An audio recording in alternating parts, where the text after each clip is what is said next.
ځواکونو ملاتړ وکړو. قسم درته د الله په ذات خورم چې واقعا مسلمانان دي دوی. هغه څوک چې د کفر او د مرتدینو فتوا په دوی لګي هغه په خپله کفار دي، هغه د کفارو غلامان دي، هغه د نورو روزل شوي دي، خپل بچیان او خپلې ښځې نورو ته پرېښي راغلي د دوی په مقابل کې دلته د جهاد په نامه جنګېږي. خو دا زه تاسو ټولو ته په ډاډ سره ویلی شم چې هر هغه څوک د امنیتي ځواکونو افغان امنیتي ځواکونو په وړاندې جنګېږي او هغوی مړه کېږي، د هغوی مړي مردار دي، هېڅ کلین شهیدان نه شي کېدی. ځکه د کفر سره دوی نه جنګېږي، دوی د اسلام د اسلام او د خپل دغه خاورې د بچیانو سره جنګېږي.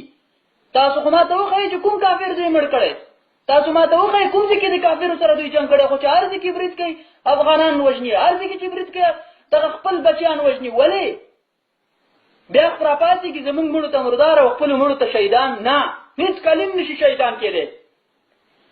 هر هغه څوک چې د امنیتي ځواکونو په وړاندې جنګېږي هېڅ کلیم نشي شهیدان کېدی. کنې رادي شي ما ته د دلیل راوړي د قرآن او د حدیث نه، بل څه نه منم ورسره.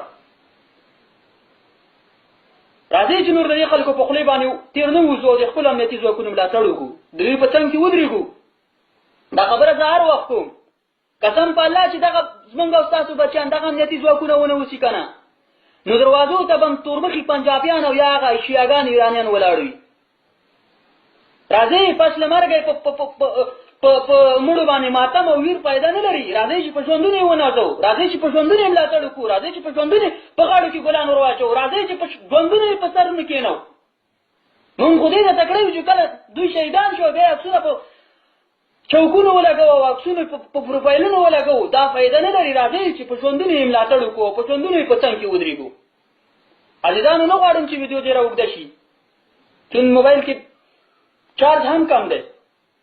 نو راځئ چې خپلو امنیتي ځواکونو ملاتړ وکړو. قسم په الله هر هغه څوک چې د دوی ملاتړ کوي، هر هغه څوک د دوی سره مرسته کوي، هر هغه څوک دوی ته دعاګانې کوي، انشاءالله دا په افضل جهاد کې دي. او هر هغه څوک چې مخالفینو ته خوراک ورکوي، مخالفینو ته شپې ورکوي، مخالفینو ته لارې ښیي، هغه به د هغوی سره په ورځ په قیامت کې د هغوی په جرمونو کې شریک واوسي او د هغوی سره به په صفونو کې راپاڅېږي. کوم جنایت چې هغوی کوي په هغې کې به ټول هغه خلک ورسره شریک واوسي، څوک چې د هغوی ته شپه ورکوي، څوک چې هغوی ته لارې برابروي، او څوک چې د امنیتي ځواکونو ملاتړ کوي، څوک چې خپل بچیان نازوي او ویاړي پرې او د دوی تر څنګ ودرېږي، هغه به انشاءالله په ورځ د قیامت د دوی تر څنګ راپاڅېږي او انشاءالله جګې سترګې به یې نه ټیټې سترګې. نو عزیزانو زما دغه ویډیو د ټولو ملګرو سره شریکه کوئ.